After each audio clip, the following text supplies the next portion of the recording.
Hello বন্ধুরা, সকলকে স্বাগত জানাই আমার চ্যানেল ট্যারো উইথ বৃষ্টিতে। সবাই কেমন আছেন? হ্যাপি থাকবেন, পজিটিভ থাকবেন। জেন্ডার স্পেসিফিক রিডিং এটা একদম নয়। আমার ভিউয়ার্স মেল অথবা ফিমেল যে কেউ হতে পারে। টাইমলেস কালেকটিভ জেনারেল যে পিক করা বলে সবসময় সব কথা আপনার সাথে রেজোনেট নাও করতে পারে। টাইমলেস হওয়ার জন্য আপনার সামনে যখন রিডিংটা আসবে আপনার এখান থেকে কোনো না কোনো গাইডেন্স কিন্তু পেয়ে যাবেন। অলরেডি এক সাইন বেস রিডিং কয়েকটা রাশি সিলেক্ট থাকে বলে আমি সেগুলোকে মেনশন করে দিই। সর্বোপরি রিডিংয়ের এনার্জি যদি আপনার সাথে ম্যাচ হয়ে যায় তাহলে কিন্তু পুরো রিডিংটাই আপনার। আজকে দেখে নেওয়ার চেষ্টা করবো আপনার পার্সনের কারেন্ট এনার্জি। বারবার এই কার্ডটাই আসছে। ডিভাইনের গাইডেন্স কিছু থাকলে সেটাও দেখে নেওয়ার চেষ্টা করবো। পরে আসার হলে নিশ্চয়ই আসবে কার্ডটা। রিলেশনশিপের হ্যাপি মোমেন্টস ভাবতে পারেন, পার্সনের নাম ভাবতে পারেন, তার ছবিও ভাবতে পারেন। ডিভাইন গাইড করবেন আমার ভিউয়ার্স যার কথা ভেবে রিডিংটা দেখছেন তার ট্রু ফিলিংসটা কি আছে।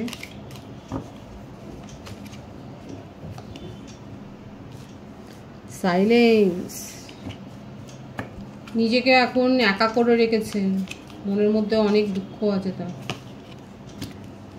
হারমিটের কার্ড, মীন রাশি এনার্জি রয়েছে এখানে।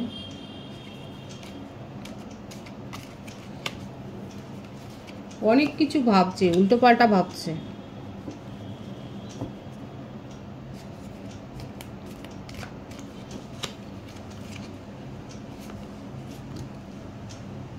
দেখুন কার্ডটা এসেই গেল, দুবার এসেছিল আমি নিইনি। দেখুন এটা আসবার ছিল, প্লেফুলনেস। আপনার সাথে প্লে করেছে, আপনাকে ভুলভাল বুঝিয়েছে, আপনার ভ্রান্তির মধ্যে আপনাকে ভ্রান্ত মানে কথা বলেছে, অসত্য কথা বলেছে, ডিসঅনেস্টি দেখিয়েছে এবং তার ফলস্বরূপ আজকে নিজে সাইলেন্স হয়ে গেছে এবং আপনাকে ফেস করার মতো দেখুন সাহসও নেই। সিংহ রাশির এনার্জি, মেষ সিংহ ধনু রাশি এসছে এখানে। সিংহ রাশি আর মীন রাশির এনার্জি স্ট্রং আছে। বদল চান। বার্থডেটের মধ্যে 4, 22, 13, 31, 28, 19, 10, 8, 26, 17,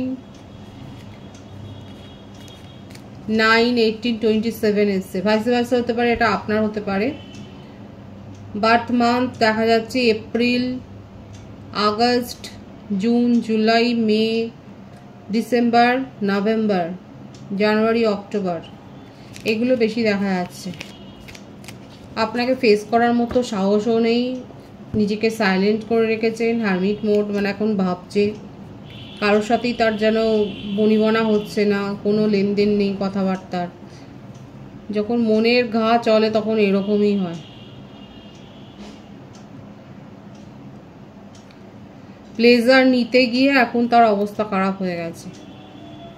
তবে হ্যাঁ, এখানে যেটা দেখা যাচ্ছে যে উনি প্লেজারে বিশ্বাস করেন এবং নিজের কমফোর্ট জোনে থাকতে পছন্দ করেন। মানে নিজেদের সম্পর্ক, যে কোনো সম্পর্ক, এটা আমি আপনার জন্য শুধু বলবো না, ওনার নিজের পার্সোনাল লাইফে, ওনার তো একটা ফ্যামিলি লাইফ নিশ্চয়ই আছে, সেখানেও দেখা যাচ্ছে ওনার কমফোর্ট জোনে কেউ যদি ব্যাঘাত করে, উনি যেভাবে থাকতে অভ্যস্ত সেই জায়গাটায় যদি কেউ ব্যাঘাত করে তাহলে ওনার মনে একটুও সেখানে কোনো ভালো ইমপ্রেশন তৈরি হয় না। সেখান থেকে কখন বেরিয়ে আসবে সেই ব্যাপারটা ভাবা। যদি না করতে পারে তাহলে এরকম গুমড়ে গুমড়ে থাকে আপনার পার্টনার। কোথাও না কোথাও আপনাদের সম্পর্ক, এই কমফোর্ট জোনটা তার ক্ষেত্রে মিস হয়ে গেছে, এটা তার একটা অভিযোগ। আপনি তাকে সেই কমফোর্টটা ফিল করাননি, আপনি তাকে সেই ফ্রিডমটা দেননি। ওনার মনে হচ্ছে এটাই যে আপনি তার নিঃশ্বাসটা যেন বন্ধ করেছেন এবং সেই জন্যেই উনি কোথাও আজকে এরকম করে নিজেকে সাইলেন্ট করে রেখেছেন। নিজের মধ্যে স্ট্রেংথ গ্রো করছে। সাইলেন্ট মানে হারমিট পজিশনে গিয়ে নিজেকে একা করে রেখে এটাই ভাবছে যে কি করলে, কিভাবে নতুনভাবে কি করা যায়। ভুল বোঝাবুঝি, দেখুন একটা ভুল বোঝাবুঝির ব্যাপারও রয়েছে। তবে হ্যাঁ, ওনার নেচারটা যা, সেখানে এরকম নেচার থাকলে তো ভুল বোঝাবুঝি হবে। মুভ অন করেছে, এটাই আসার বাকি ছিল। আর মুভ অনটা করেও যে খুব একটা স্বস্তিতে আছে সেটা না। নিজের ইগো, অহংকার, জেদ, এগুলোর থেকে উনি মুভ অনটা করেছিলেন, কিন্তু মুভ অন করে গিয়ে ভালো নেই। ওনার জীবনে এমন কেউ রয়েছে যাকে তিনি ভয়ও পান এবং ডোমিনেট করে। সে হয়তো তার কুকীর্তির কথা হয়তো সে জানে, সে হয়তো ডোমিনেট করে আপনার পার্টনারকে। দেখা যাচ্ছে যে এখানে তার উপর কোনো একটা কারণ মেন্টাল প্রেশার রয়েছে। দেখুন মুভ অনের এনার্জি এখানে রয়েছে, লো এনার্জি আছে এবং উনি লুকিয়ে লুকিয়ে হয়তো দেখছেন, কিংবা নিজের মনের প্রশ্নের উত্তর খোঁজবার জন্য হয়তো স্ক্রল করতে করতে ট্যারো রিডিং দেখছেন। হতে পারে তো এটা। আমার ভিউয়ার্স যারা এখানে রয়েছেন তারা বলুন কতটা জানতেন ট্যারো রিডিং সম্বন্ধে। হঠাৎ করে হয়তো স্ক্রল করছিলেন, আপনার মনটা খারাপ ছিল, কিছু দেখবেন করে হঠাৎ করে আপনার সামনে হয়তো আসে, আপনারা তখন থেকে হয়তো দেখতে অভ্যস্ত হয়ে যান, কারণ আপনাদের সাথে কিছু কিছু কথা মিলে যাচ্ছিল। কারা এরকমভাবে দেখা শুরু করেছেন তারা অবশ্যই বলবেন। এখানে দেখা যাচ্ছে আপনার পার্টনারের ক্ষেত্রেও সেটাই হয়েছে। উনি এরকম ফোনে দেখতে দেখতে হঠাৎ করে হয়তো দেখেছেন এবং সে তারপর থেকে দেখা যাচ্ছে উনি কিন্তু দেখছেন আপনার এনার্জি ম্যাচ করছে, নিজের এনার্জি ম্যাচ করছে, কি করলে কি হবে সেগুলো ভাবছে এবং সেগুলো কত কি করছে। দেখুন ফাইটিং হয়েছে, আপনাদের লাস্ট কনভারসেশনে খুব ঝগড়া হয়েছে, কারণ প্লেফুলনেসের নিচেই এসছে গোয়িং উইথ দ্য ফ্লো। ওনার এইরকম একটা ভেসে যাওয়ার এনার্জি, আবেগে ভাসে, এই জন্যেই এতটা ফাইটিং হয়েছে, এত কিছু। দেখুন সম্পর্ক ভাঙে কিসের জন্য আপনারাই বলুন? ট্রাস্ট ইস্যুর জন্যই তো হয়। সবাই যদি ভালো থাকে তাহলে তো হলো। নিজের মনের মধ্যে কি চলছে সেটা মনের মধ্যে রেখে দিলে কি করে হবে? দেখুন লেট গো এনার্জি, এটা বটম অফ দি ডেক।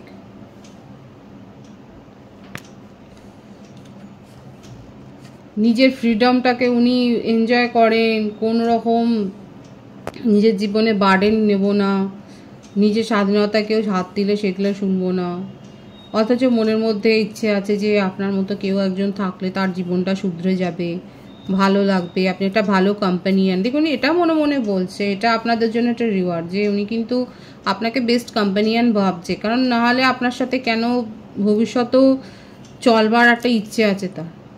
যদি এই যে মুভ অন করেছে এগুলো তার মানে সব দেখানো, লেট গো করেছে, মিস করছে, নিজেকে সাইলেন্ট জোনে রেখেছেন, বারবার তো এটাই দেখা যাচ্ছে যে আপনার সাথে নিউ বিগিনিং করতে চান এখানে, অথচ দেখাচ্ছে যে আপনি যেভাবে শর্ত রেখেছেন সেগুলো ওনার পক্ষে মানা সম্ভব না। ওনার জীবনটা হচ্ছে এইরকম, আসল এনার্জি হচ্ছে এইটা, playfulness and going with the flow. নিজের জীবনে কারোর হস্তক্ষেপ, কেউ তাকে বাধা দেবে, কেউ তার স্বাধীনতা নিয়ে কথা বলবে, কেউ তার নেচার নিয়ে কথা বলবে, এগুলো উনি চান না, একেবারেই চায় না।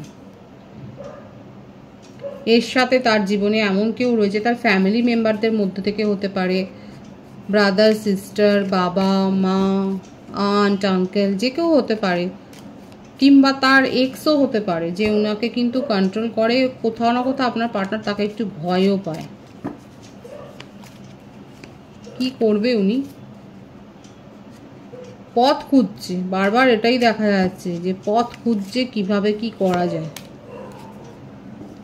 অপেক্ষা করছে, এক্সপেরিয়েন্স করছে সেপারেশনটাকে এবং নিজের জীবনের স্বাধীনতা উপভোগ করছে, নিজেকে একেবারে সাইলেন্ট জোনে রেখে।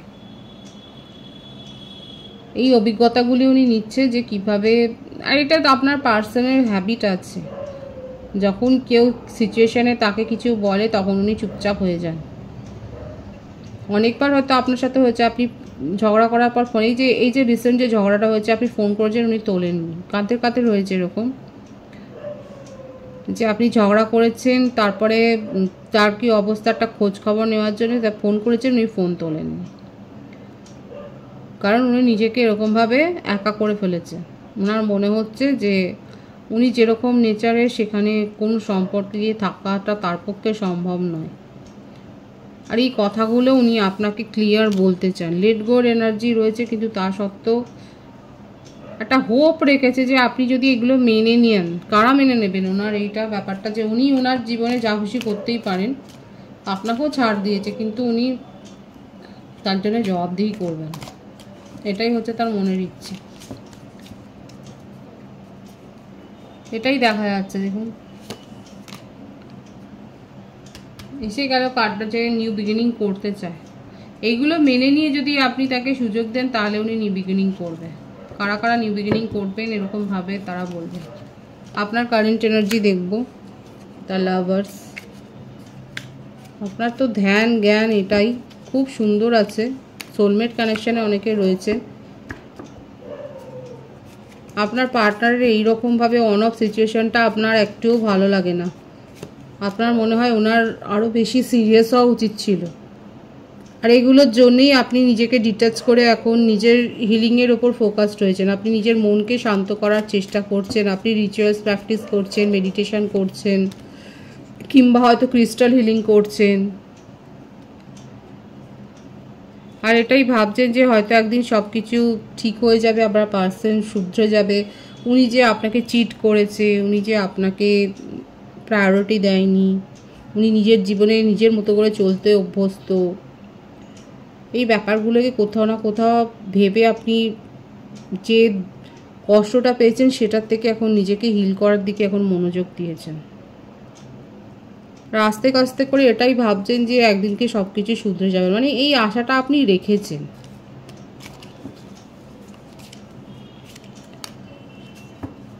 মনে মনে কথা বলছেন, তাই না? দেখুন, যারা মেডিটেশন করেন, যারা হিলিং নিচ্ছেন, তারা তো জানেন এগুলো। যাদের কাছ থেকে আপনি উপদেশ দিচ্ছেন তারা তো বলেই যে মনের মধ্যে কোনো গ্লানি রেখে কিছু করা যায় না। বিশেষ করে যারা মেডিটেশন করছেন বা হিলিং প্রসেসে আছেন তারা তো জানেন যে এইগুলোকে নেগেটিভিটি, নিজের মনের জঞ্জালগুলোকে আগে ফেলতে হয়, দূরে সরিয়ে দিতে হয়।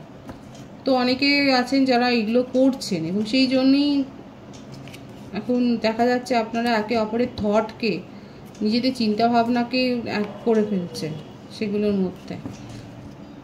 বাবা, খুব ভালো কার্ড এসছে। অনেকে আছে নিজেদেরকে খুব কন্ট্রোল করেছেন, নিজের মাইন্ডকে কন্ট্রোল করেছেন, খুব ভালো, ভীষণ ভালো এসছে যে আপনি নিজের মাইন্ডকে কন্ট্রোল করেছেন এবং ক্ষমা করে দিয়েছেন। এটাই দেখা যাচ্ছে অনেকের ক্ষেত্রে যে আপনারা জাস্ট ক্ষমা করে দিয়েছেন। ডিভাইনের গাইডেন্সটা দেখব। হিল করুন, বারবার ডিভাইন এটাই বলছে। অনেকে এখনও হিল করতে পারেনি, নেগেটিভ এনার্জিতে আছে, তারা নিজেদেরকে হিল করুন। নিউ বিগিনিংয়ের সম্ভাবনা এখানে রয়েছে এবং প্রপার ওয়েতে যান, নিউ বিগিনিং হবে এখানে, সেটাই দেখা যাচ্ছে। কিন্তু তার আগে হিল করুন নিজেদেরকে। আর একটা শরীর খারাপের ইঙ্গিত দেখা যাচ্ছে, হেডেক বা স্টমাকের একটা ব্যাপার, সাবধানতা অবলম্বন করুন। এছাড়া আপনার কোনো কাজ নিয়ে বা কোনো কথাবার্তায় হয়তো একটা কারণ মনে হয়তো রাগ উৎপন্ন হতে পারে, সেগুলো একটুখানি সাবধান করে দিচ্ছে ডিভাইন। পজিটিভ আছে এনার্জিকে অবশ্যই ক্লেম করবেন। রিডিংয়ের এনার্জি আপনার সাথে ম্যাচ হলে রিডিংটা লাইক করে এনার্জি অবশ্যই এক্সচেঞ্জ করবেন, যেটা ভীষণভাবে জরুরি। সকলকে আমার চ্যানেলে অনেক অনেক স্বাগত এবং শুভেচ্ছা জানাই। যারা রয়েছে তাদের করেন ভালোবাসা, আপনাদের ভালোবাসা সহযোগিতা এই পরিবারকে বৃহত্তর করে তুলুন। রিডিংটা একটু শেয়ার করে দেবেন, চ্যানেলটা সাবস্ক্রাইব করে দেবেন। সবাই ভীষণ ভীষণ ভালো থাকবেন।